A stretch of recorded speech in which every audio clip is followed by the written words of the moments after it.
D'une part, Kant traite le jugement de goût comme une fonction logique, attribuant ainsi celle-ci à l'objet esthétique auquel le jugement devrait être adéquat.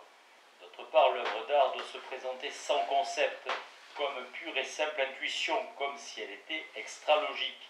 Cependant, cette contradiction est en fait inhérente à l'art même, en tant que contradiction entre son essence spirituelle et son essence mimétique.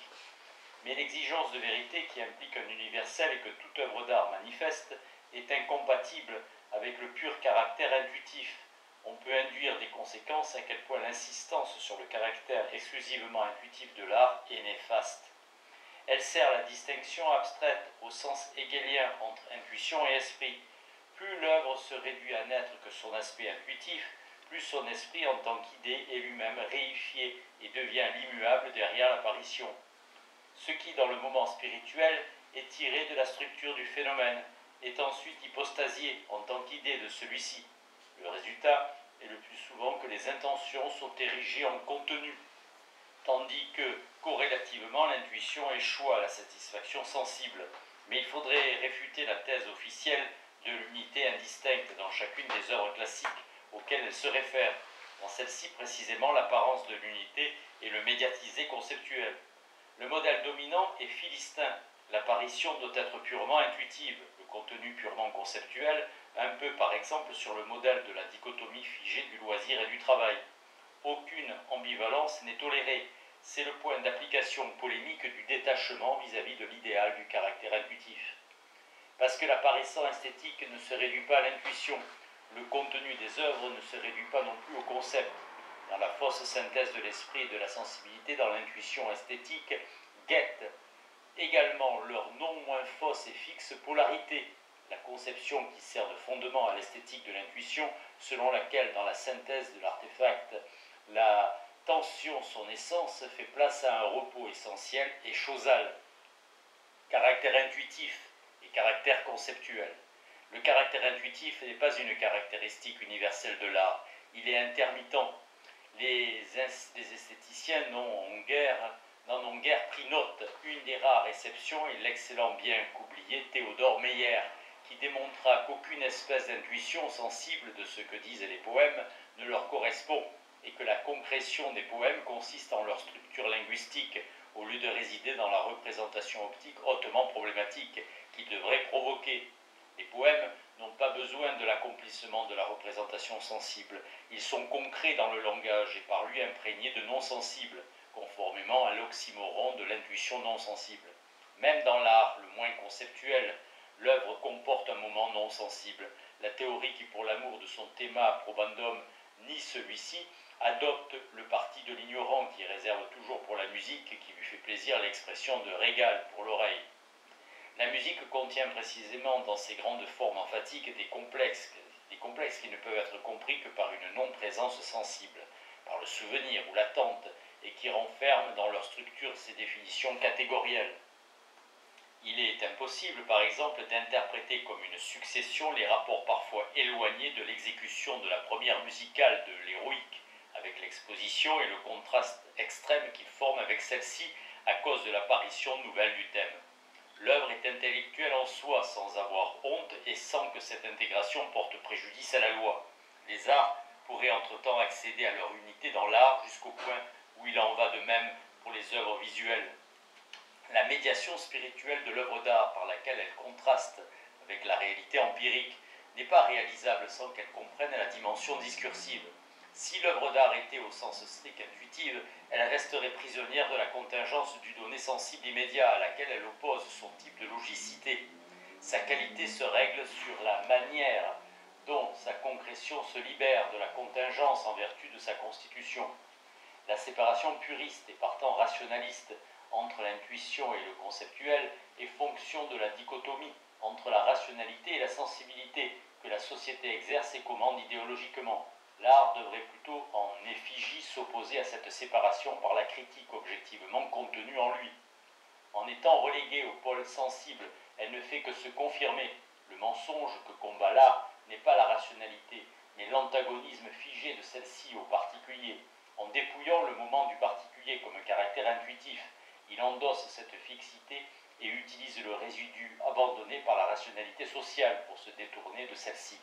Car selon le précepte esthétique, plus l'œuvre doit être sans faille et intuitive, plus on réifie son aspect spirituel, qu'au-risque de l'apparition, par-delà la formation de l'apparaissant. Sous le culte du caractère intuitif, guette la métamorphose conventionnelle et philistine du corps qui reste étendu alors que l'âme s'élève.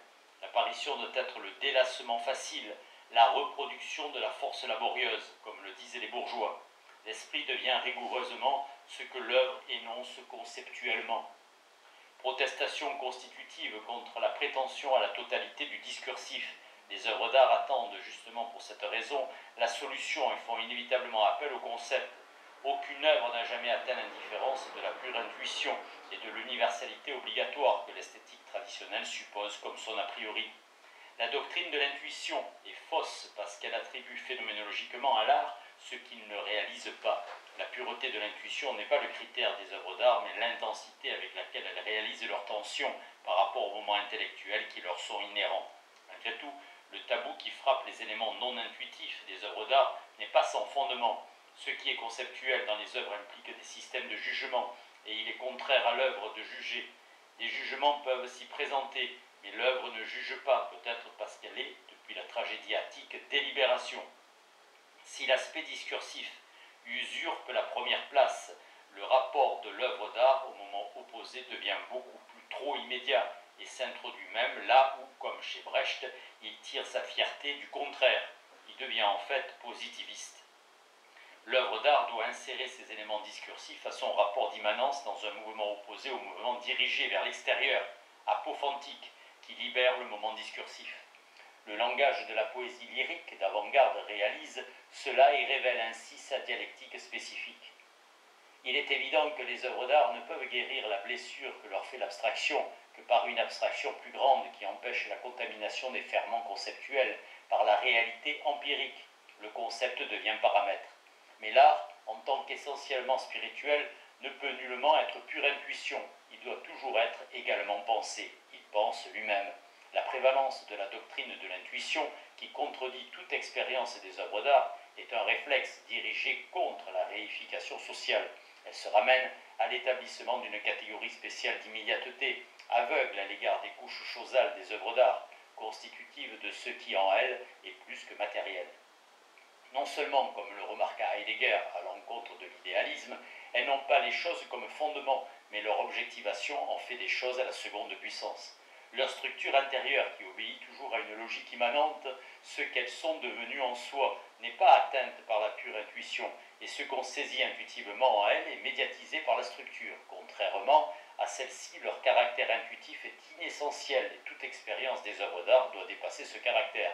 Si elle n'était rien d'autre qu'intuitive, elle serait un effet subalterne, et selon l'expression de Richard Wagner, un effet sans cause. La réification est essentielle aux œuvres d'art et contredit leur essence en tant qu'apparaissant. Leur caractère de chose est autant dialectique que leur élément intuitif. Mais l'objectivation de l'œuvre d'art ne se confond absolument pas avec son matériau, comme le pensait Vischer, déjà beaucoup moins convaincu par l'hégélianisme. Elle est au contraire la résultante des forces au sein de l'œuvre, apparentée au caractère de chose comme synthèse. Il existe quelque analogie avec le double caractère de la chose kantienne, en tant qu'en soi transcendant et objet constitué subjectivement, et loi de ses apparitions. D'un côté, les œuvres d'art sont des choses dans l'espace et le temps. Il est difficile de dire si des formes limites musicales, comme l'improvisation, d'abord disparue puis ressuscitée, peuvent passer pour telles, car l'aspect pré-chosal des œuvres d'art réimprègne constamment le moment chosal. Cependant, beaucoup de choses vont dans ce sens, même à l'intérieur de la pratique de l'improvisation, notamment son apparition dans le temps empirique, et plus encore le fait qu'elle révèle des modèles objectivés, le plus souvent conventionnels. Car, dans la nature où les œuvres d'art sont des œuvres, elles sont des choses en elles-mêmes, objectivées en vertu de leur propre loi formelle. Le fait que, par exemple, au théâtre, il faille considérer l'exécution comme la chose même, et non le texte imprimé, que dans la musique il faille tenir compte des sons et non des notes, atteste la précarité du caractère de chose dans l'art, sans que toutefois l'œuvre d'art soit tenue pour quitte de sa participation au monde matériel. Les partitions ne sont pas seulement presque toujours meilleures que les exécutions, mais elles sont plus que de simples indications en vue de celles-ci. Elles sont beaucoup plus la chose même. Du reste, les deux concepts matériels de l'œuvre d'art ne sont pas absolument séparés. L'exécution musicale était tout au moins, jusqu'à une époque récente, la version interlinéaire de la partition. La fixation par signe ou note n'est pas extérieure à la chose. L'œuvre d'art y acquiert son autonomie vis-à-vis de sa genèse. D'où le primat des textes sur leur interprétation. Le non fixé dans l'art est, à vrai dire, le plus souvent en apparence plus proche de l'impulsion mimétique, mais fréquemment non pas au-dessus, mais au-dessous du fixé, reliquat d'une praxis dépassée, le plus souvent régressif. La récente rébellion contre la fixation des œuvres en tant que réification, comme par exemple la substitution virtuelle du système de mesure par signe, par des imitations graphiques et mnémiques d'opérations musicales, continue, comparée à celle-ci, d'être significative, réification d'un degré plus ancien. Cependant, cette rébellion se serait difficilement étendue si l'œuvre d'art ne souffrait pas de son caractère immanent de chose. Seule une foi d'artiste borné et philistin peut ignorer la complicité du caractère de chose artistique avec le caractère social de chose et méconnaître par là sa fausseté, la fétichisation de ce qui est processus en soi et rapport entre moments. L'œuvre d'art est à la fois processus et instant. Son objectivation, condition de son autonomie esthétique, finit par la figer. Plus le travail social contenu dans l'œuvre d'art s'objectivise et s'organise totalement, plus l'œuvre sonne creux et se fait étrangère à elle-même. Apparence et expression. La crise de l'apparence, l'émancipation du concept d'harmonie se révèle comme révolte contre l'apparence. La construction est tautologiquement inhérente à l'expression dont elle constitue le pôle inverse. Mais cette révolte contre l'apparence ne se fait pas, comme pouvait le penser Benjamin, au profit du jeu, bien qu'on ne puisse par exemple ignorer le caractère de jeu des permutations à la place de développement fictif. En général, la crise de l'apparence devrait attirer à elle le jeu. Ce qui convient à l'harmonie qui fonde l'apparence ne convient pas à l'innocence du jeu. L'art qui cherche à se sauver de l'apparence par le jeu devient sport. Mais la violence de la crise de l'apparence se révèle dans le fait que cette crise atteint également la musique, qui, à première vue, répugne à l'illusoire. Dans celle-ci, les moments fictifs périssent même dans leur forme sublimée, non pas l'expression de sentiments inexistants, mais également des moments structurels, comme la fiction d'une totalité perçue comme irréalisable. Dans la grande musique, comme celle de Beethoven, mais vraisemblablement bien au-delà de l'art temporel, les éléments prétendus originels contre lesquels se heurte l'analyse sont le plus souvent dépourvus de toute valeur. C'est seulement dans la mesure où ils s'approchent asymptotiquement du néant qu'ils se fondent comme pur devenir à un tout. Mais en tant que forme partielle distincte, ils tendent toujours à redevenir quelque chose, motif et thème. La nullité immanente de leur détermination élémentaire précipite l'art intégral dans l'amorphe. La chute s'accélère en fonction de la rigueur de son organisation. L'amorphe seule rend l'œuvre apte à son intégration.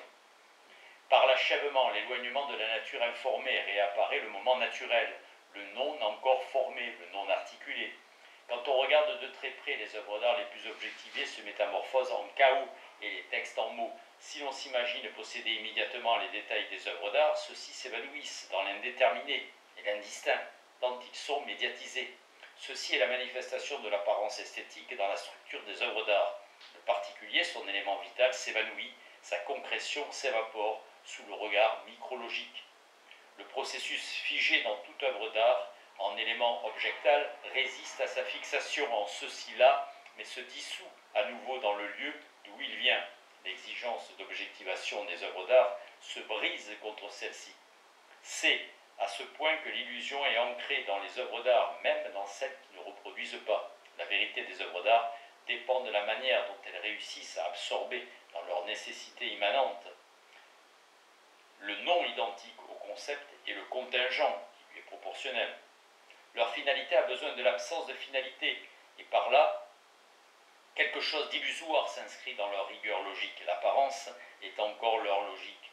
Leur finalité doit se suspendre dans leur autre pour subsister. Nietzsche a effleuré cet aspect par sa formule assurément problématique, selon laquelle tout dans l'œuvre d'art pourrait aussi bien être autre chose.